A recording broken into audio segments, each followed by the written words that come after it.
right, here we go. We got another Wet Your Palate, a little precursor to the Go With Your Palate. We got a special guest. We've got Árpád Czapp from Wine Inspires. He is a great educator of wine around the world online. We talked about the Hungarian wines, winemaking, and wine education philosophy. We gave, I think, some very useful advice on content creation and in general on creative thinking and the ideas of producing unique ideas and unique pieces, the historical Hungarian grape varieties. The future of wine and the future of how we get more people excited about it, which I thought you had some really great insights there. It wouldn't be Go With Your Palate if we didn't have some tangents. I mean, we talked about water parks too. We did touch on water parks. Yeah, and we found out there's some good ones around where you live. So we got to get out there, right? We even talked about some politics. Yeah, we did talk about politics. If you guys want to know the story about the wine that is named after bull's blood, you got to chime in for the podcast. So stay tuned. Okay. Shall we just jump in? Should we do the intro first? Yeah, let's do an intro. Yeah. All right.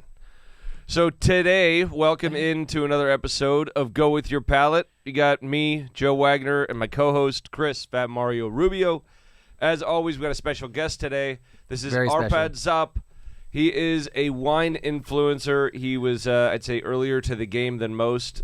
He's got a great following out there internationally. Really happy to have him. We've done some stuff with him in the past, so very happy to have you on our podcast. Welcome, Árpád. Thank you for the invitation. It's a great honor, and I'm happy to be here and continue the discussion. What we actually already started on our show. And I also wanted to mention that actually this is my first podcast appearance besides my own podcast. So this is the first time appearing on a... I don't know if you know this phrase in America, but man, I'm glad that we're the ones that popped your cherry. Yeah. He knows it. He gets it, Joe. He gets it. All right, good. Dude. he's influencing. That is such a 90s term. When was the last time you heard that? That was like a 90s. Pull one out of the bank there for that. Man. I don't know. Yeah, I know it might be kind of confusing since Joe is like a big influencer on TikTok. That's probably how you found out about him, not by his... Shut the fuck up. But he's actually older than he looks. Oh, thanks. Yeah, that's a compliment. Thanks. Did you get it? I guess. Like it? It's got like that. The backhanded compliment thing, yeah. Yeah. Well, hey, Árpád, one thing about our last podcast when we were on your podcast, which I thought was great, what I really enjoyed about it was you're a great interviewer. You asked some great questions. Oh, really? Yeah, and you know, I think that it's also whoever you're interviewing, you want to make sure that they're a pretty open book. They're able to talk through even the toughest questions and all that. And I you know, if you're never lying, then you never have to, worry about that. And so I've always been very straightforward. And so when you were asking me a lot of those questions about, my history and some of the stuff that I think a lot of people would be hesitant to ask me, I thought it was great because a lot of people don't get that full story, and it's not something that I just like go into a dialogue about. So I thought that was really good, and I hope that your viewers and listeners got something out of it. But yeah, so kudos to you for having good interviewing skills. So we hope to return the favor. Wow, thank you. Now you're on our podcast. I'm really glad. See what it's like when a plane just does a nosedive. I think the best place to start is I just like your story and how you got into wine, because do you have any wine areas near you where you grew up? Actually, yeah. It was pretty funny and interesting. You introduced me as a wine influencer. I never thought about myself this way. Actually, I am also a winemaker. So we have a small winery in Transylvania. So that's where I grew up, in the western side of Transylvania, in a very small town, like 10,000 population, called Székelyhíd. So we have a small family winery there. So I grew up in the vineyard, and we were making wine with my family since my first memories. So that's how my passion started for wine. Then I moved to Kolozsvár, actually the city where I am right now, to study horticulture and enology. And I studied here for 4 years. I received my engineering diploma, then started a master's degree in winery management and wine technology. After that, I moved to Bordeaux for a semester, studied in Bordeaux, winery management. And besides that, I also finished the law degree. So that was, and actually a funny story that I think in the whole Romania, I had the first the first diploma in law written about wine legislation. So my law degree diploma, my research paper was on wine legislation and EU wine law. So that was pretty funny, connecting the two fields. So that's pretty much how my story, how my passion started in wine. And we started Wine Inspires in 2017. And actually, this is also a funny segment that I was in the US when we started it. I had a student summer job there while I was a second year student. So I had a few friends there, and we started Wine Inspires, and that's where the whole influencing story began. Wow, and so the migration into is this? Would you say this is your full-time job now, or or do you still do other things on the side? I do quite a few things. Yes, our winery is one of my main focus. Social media as well, but actually, right now I have a full-time job in the Romanian Parliament, so I'm a parliamentary advisor. I don't know why, but your bio didn't tell us that. So I think you saw the Wine Inspires bio, which is like the wine focused segment, not my personal bio, but it's okay. Wow. No, that's great. So okay, so you're part of the Romanian Parliament. So I got a quick question. This might be the hardest question. What do you think of Andrew Tate? Jumping right into the hot water. Just to clarify. I'm kidding. We don't need to talk about Andrew Tate. That guy doesn't need any more credit.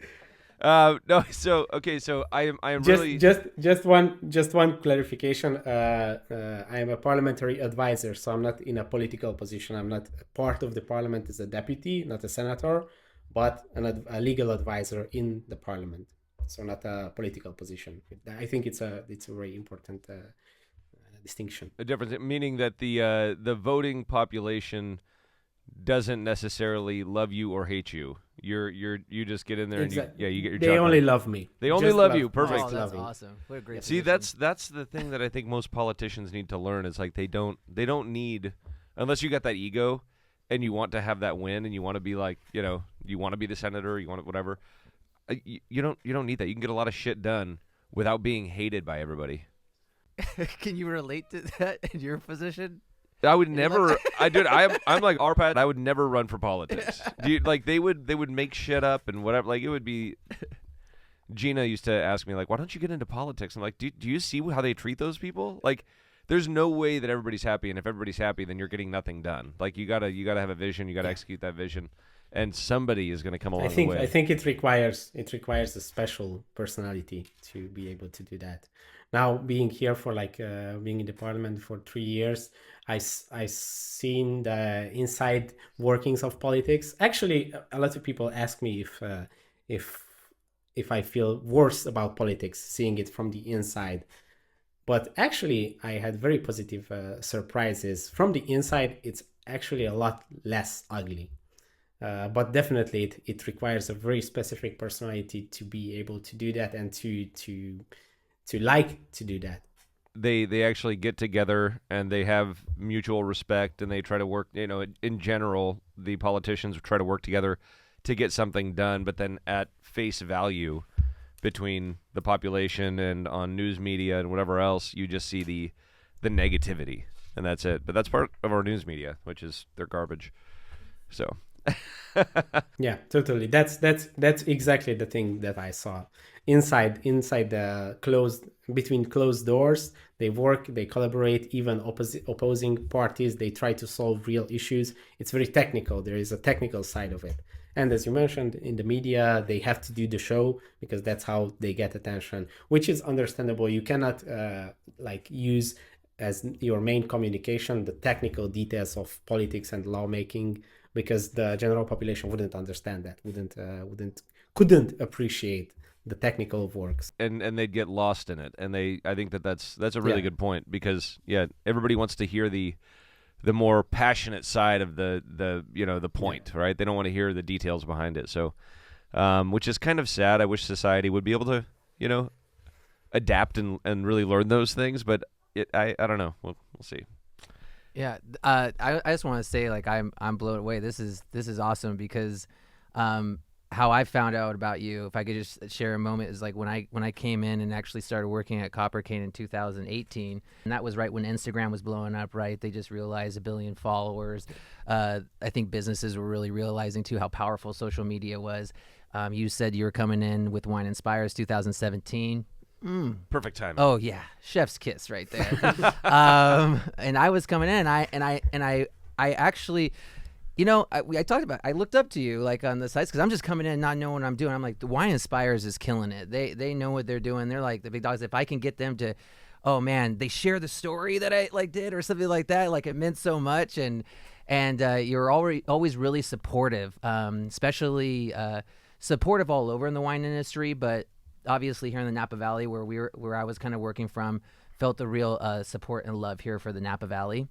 And yes, I think in looking into this and looking at your wine bio, but didn't know that you also, you have a law, have a law degree. You're working in the Parliament.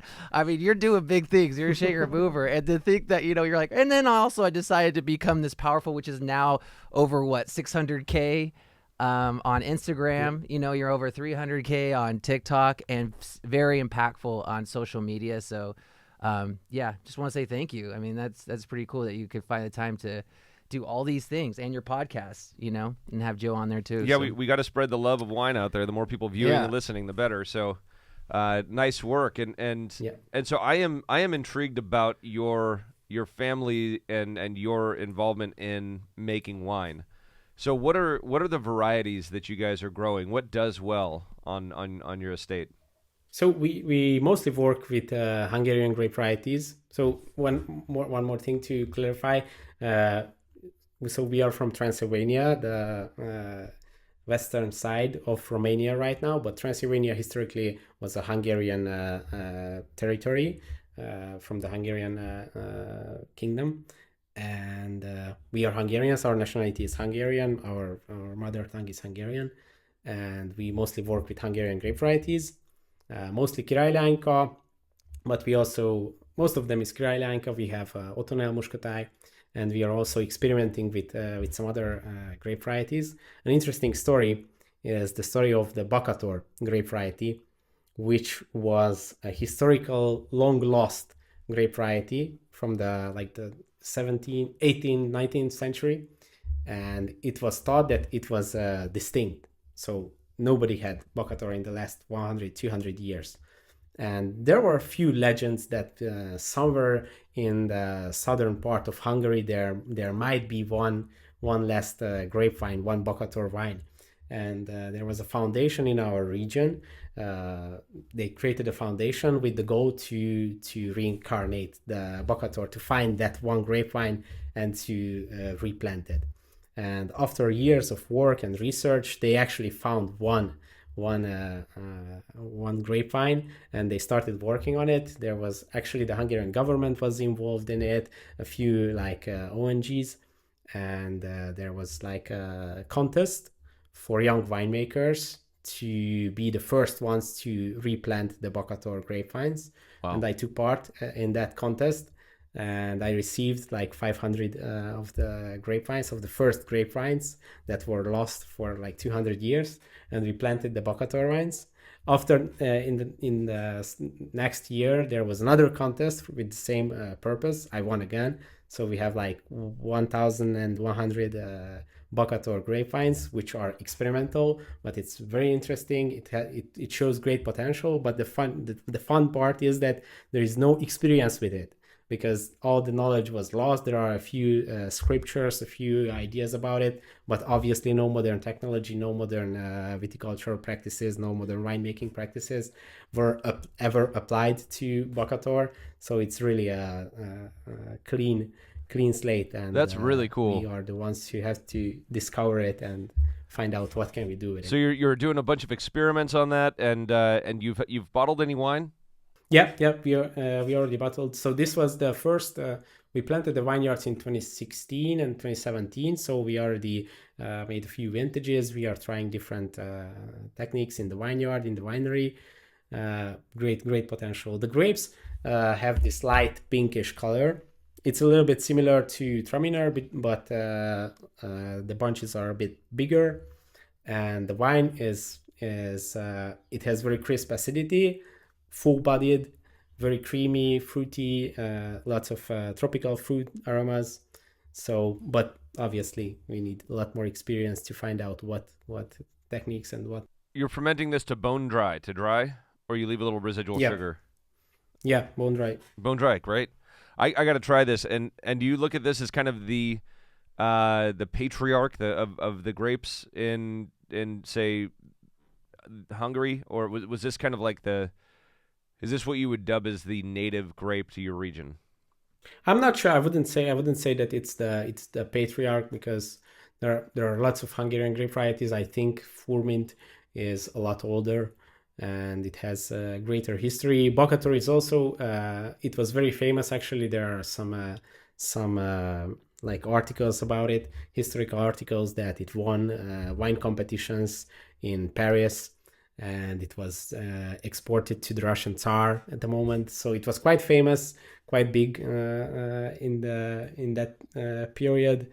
But I would lie if I would say that this was the Hungarian grape variety. Well, that's a lot of fun to bring history back, especially if you're able to continue. Well, I'm sure that they're continuing to propagate more, plant more, experiment more, try to figure it out. And one thing that I see here in the United States market, as far as the wine sales, we don't see a lot of Hungarian, Romanian wines on our shelves. Maybe a little more on the East Coast, maybe in the Northeast, a little bit more. But like here on the West Coast in California, very rarely do you ever see anything. And I have my own reasons for why I think that is. Do you have any idea as to what the difficulties are for Hungarian, Romanian wines to enter the United States? I'm very curious about your reasons, but I will tell you my ideas. I'm not sure if these are the exact reasons, but I think one of the reasons is definitely the quantity issue, especially for Hungary. In like global terms, there is a very low quantity of wine made each year, so it's very hard for wineries to reach exports, to reach like the US, which is the greatest wine market. Also, the size of the wineries, lots of small wineries, very small wineries, and for them it's especially hard to get exported. So a lot of wine is consumed internally in the country, and in Europe, inside the EU, which is thanks to the EU, it's pretty easy to export into other EU countries, but outside of the EU it's pretty hard. And also I think it's a little bit on us as well. The Hungarian marketing is not wine marketing is not at its best right now. That's one of my goals to improve. That's one of the flagship ideas of Wine Inspires, to bring some more light on Hungarian grape varieties. And another thing is that I think the Hungarian wine market focused too much on the Tokaj wine, on the Tokajasu, on the Tokaj sweet wines, which is not a bad thing. It's a fantastic wine. I think it's one of the most interesting wines in the world. But I think in the international market, they created this one-dimensional idea about Hungarian wine, and lots of people only think about these sweet wines, which obviously we all know that sweet, like very sweet desert wines, selling in lower quantities. They require special occasions, special foods, so they can't really build a wine industry on that. And all the other wine regions of Hungary, we have beautiful dry white wines in the Balaton region. Also from Tokaj, one of my favorite wines is the dry Furmint from Tokaj, from the same grape variety as the Tokajasu, but vinified in a dry style. in the southern part of Hungary, we have Villány with fantastic red wines. So I think we have great potential, but we have to communicate it better. So these are the three things I would say that the reason why you can't really see so many Hungarian wines in California. I think you bring up some really good nuance points in there as well that I hadn't thought about. And I think they're all sound. They all make sense. But one thing I was thinking was that Hungary has been pigeonholed with Tokaj. That was, as you mentioned, that was kind of. I think that's been a major issue, and now, relate it to kind of an evolving region or country that's now importing wines to the U.S. And I could look at Greece, right, or Morocco, and I'm seeing more and more of those wines start to come into the U.S. market, and some of them are absolutely amazing, but they're they have diversity amongst what they produce, and I think that's a great point with Tokaj being kind of like, this is what Hungary does, but nobody wants to look at all the other items that varieties that Hungary can do well. And then I also think that there's the barrier to entry when you have like the competition of Italy, France, Spain, and they've got really deep pockets, and they also, that pushes more marketing, and you're not just pigeonholed to producing and selling Tokaj in the United States. You're kind of also blocked out from being a major contender or potential major contender, because Ferment, I think, is the only dry wine I've had out of Hungary. I'd love to try more, but so that's interesting. I think that there's still an opportunity there. I mean, I think absolutely. If you can do more, then great. Okay. How many bottles are you producing right now? Around 10,000. Okay. And mostly sold just in the region right now, yeah, but we are working actually right now with on some infrastructure upgrades, and we are preparing to export probably from next year, but definitely from 2026 into the EU and EU countries, and after that to the whole world. But that's a longer story, so let's not get ahead of us. Well, hey, you've got your teeth into the politics to some degree, so maybe you can have convince them to put a little more gas on the fire of marketing Hungarian Romanian wines, man. It's like yeah, definitely. I was curious with how often do you get to make it out here to Napa Valley or even the U.S. for that matter? I actually not that often. I never been into Napa Valley, never been into the West Coast yet, but hopefully I will change that soon. I've been only once in the US, as I mentioned, when I was a student. There was this student exchange program, and I went there for like a summer job in Maine, actually. Yeah. And I was there as a cashier in Funtown Splashtown, in a park. A water park. And I was a cashier at yeah. Great. You know about it? I don't. I mean, I know about water parks. I haven't been to that or seen that one though. I've heard of it, but I haven't been out to that one because growing up here, it was. I mean, when we were growing up, it was called Waterworks. Windsor Waterworks. Windsor Waterworks. Yeah. I mean, I was just talking about this about someone the other day.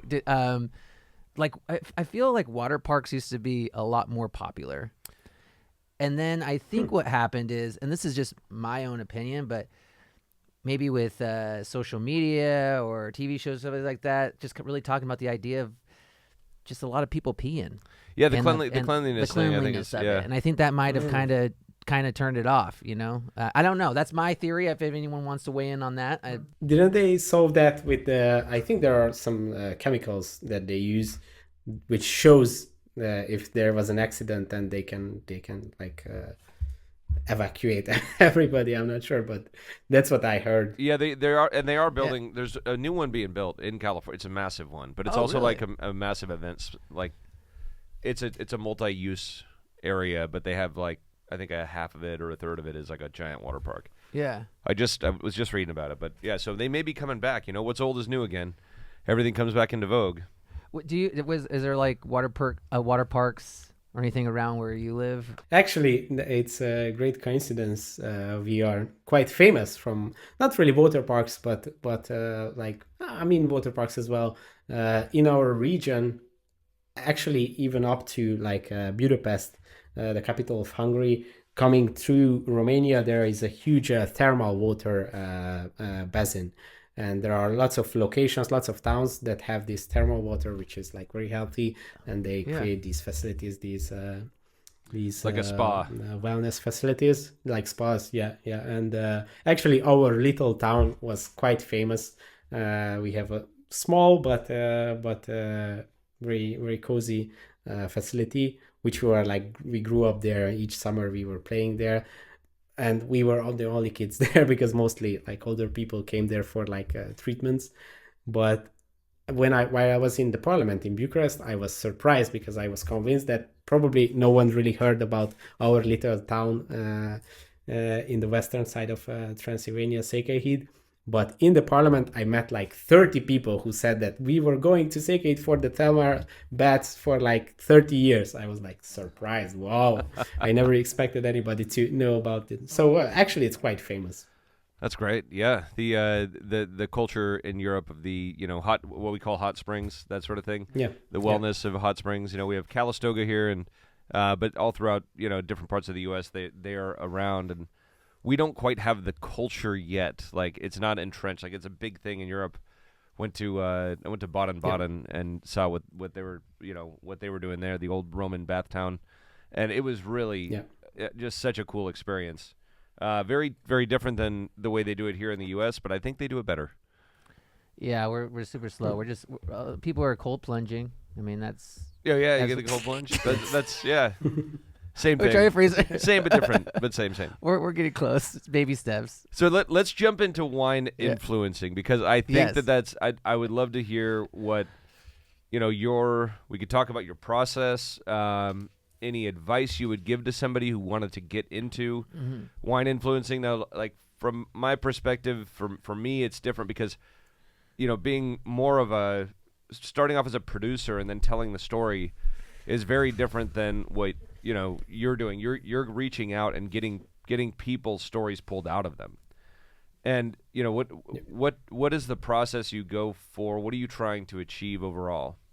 So one thing that I think would be nice to clarify, on our social media platforms, there is one part of the content which is curated, which we work with wineries, with producers, with other wine influencers, and we curate content, and we promote their videos. So I would like to mention that we are not taking credit for their work. We are just trying to promote that. And there is another side, the content that we produce, which is more like educational wine videos, trying to reach beginners in the wine world, but also trying to bring some new ideas and knowledge for the professionals as well. And obviously, we do our podcast. We cut up clips and showcase the stories from all over the wine industry. So while curating and trying to bring light to winemakers and wineries, I think there are a few concepts, few ideas that we try to focus on. I think it's very important in not just in the wine industry, in any industry where we are trying to target consumers, is the idea of sharing the stories. So if the people can connect, they see some human connection, they can see some processes behind the product, that's really where it clicks and people really start caring. I think you are the best example with the waxings of the different styles of wine waxing. I think that really clicked with people. They get curious, they can look into the story, they can see the making of the product, they can appreciate it more because they can see the passion and the technique of doing it. So I think this is one of the most important parts in our communication, and as well the like visually intriguing processes, because winemaking is a very technical science or art or both, and there are lots of things, lots of processes that are going in the vineyard, in the winery, that are very surprising or very confusing for the general consumer. And I think by showing these processes, it can generate some intrigue, and they get interested, and they start to appreciate wine more.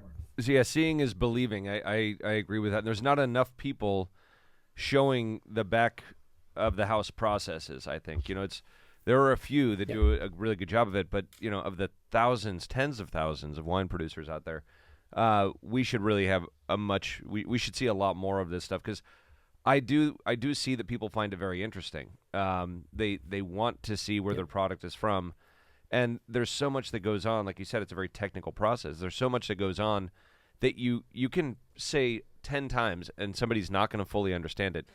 You show them once, and they're like, "Oh, click, yeah." That's that's a huge part of it. So, I completely agree with that. And from so I get the goal, the objective. Is this a business for you, or is this a hobby? I would say both. When we started, the main goal was I was deeply into learning about wine, learning about regions, grape varieties, everything. I was a huge consumer of online content. I was watching lots of YouTube, and this idea of learning while teaching was I really like this idea to like show what you learn, because that's the most authentic. There is this saying, very wise saying, that in some cases a person who just learned a lesson is in a better position to teach it to the next person than a master who learned it 20 years ago, because he already forgot the difficulties which are in the process of acquiring that skill. It's more about skills, not about knowledge, but anyways, I decided to showcase the story of learning and discovering the wine industry. I was trying to visit wine regions, mostly in Europe, and to share the stories. And I thought that this would be a great combination to learn, to develop myself, and to try to reach others, because the wine industry is I think it could be more connected. Lots of wineries are very isolated. They don't really want to share their recipe in apprentices, their ideas, their cuvées, their vineyard technologies that they use. So everybody is very secretive, and I think it would be a lot more enjoyable, and the industry would be more fun if we would communicate more and share the stories. So that's what we started to do, and obviously we are trying to build a business out of it. We are really at the beginning stages. We are working with getting our first sponsorships. So yeah, definitely we try to monetize it, not only for the sake of making money, but to be able to grow it and to hire people to make the quality even better, to reach more people, to be able to produce more content. So yeah. So the business model, because it sounds like this is something that started off as a passion. It's a hobby. You started doing it, and you're wanting to migrate this into a bigger platform to be able to sustain the expansion of it, and also your livelihood, which totally understandable. What is the business model once you get to a certain point with your followership and your viewership? What is the business model that if you were to be talking to a person that's thinking about becoming an influencer in wine, what is the business model that you would say is the best route to be able to turn it into a job that's also your passion? Well, that's quite a difficult question.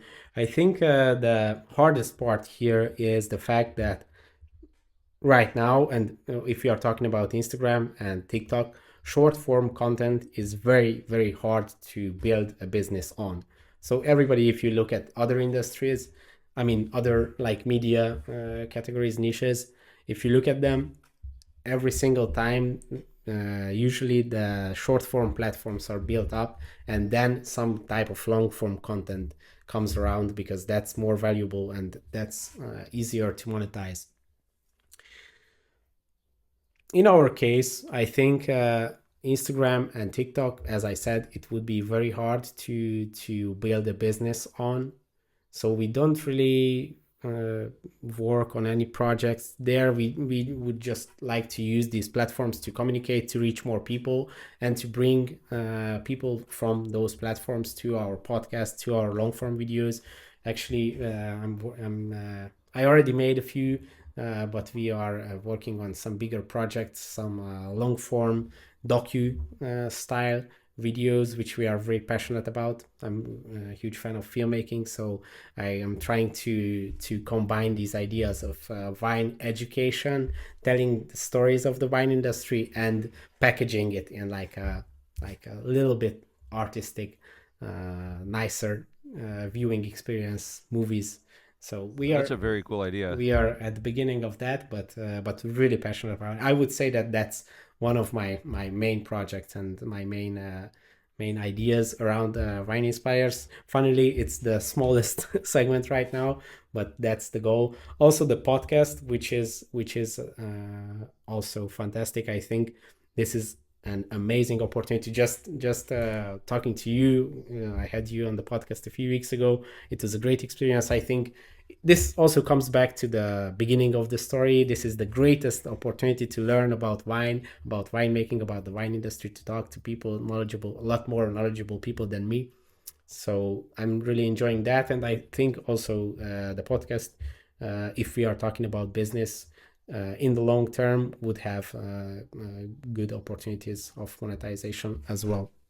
I really like that the way that I understand it, and I think that it's important for people to understand what it is that kind of drives the business side of it, because nobody is really doing this for charity, right? You want to do what you love, but you also want to be able to survive and thrive through it. So you're using the short form, you're using the short form, say social media platforms, TikTok, Instagram, more as a marketing tool to drive traffic to your long form content via podcast. And then in the future, which I love this step, I was not expecting this step, you're kind of talking about being a producer of short documentary style films for the industry. That's very cool. Yeah, and when I'm thinking about these films, I mean, would a big goal be to maybe get it like streaming on like a streaming service, Amazon? Wow. Hey, I'm seeing it right now. Dream big right now. Okay. Of course. I totally agree that we should have these bigger goals and ideas, and I do have them. It's just a little bit funny from this stage, from the very beginning, but definitely, yeah. I want to create the highest level films possible, but there's a lot of work required before that. But yeah. Well, I believe in it, and I see it right there. That's what I'm thinking for you.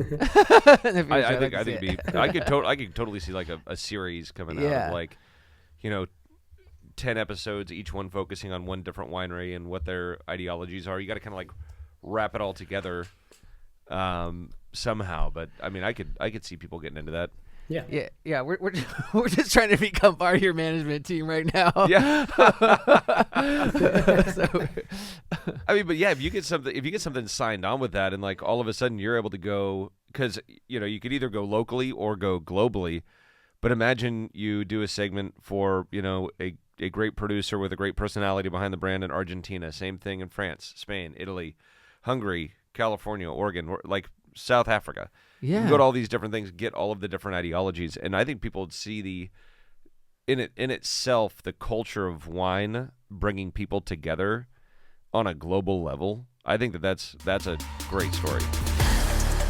Is this really the end? Unbelievable. Find out next week.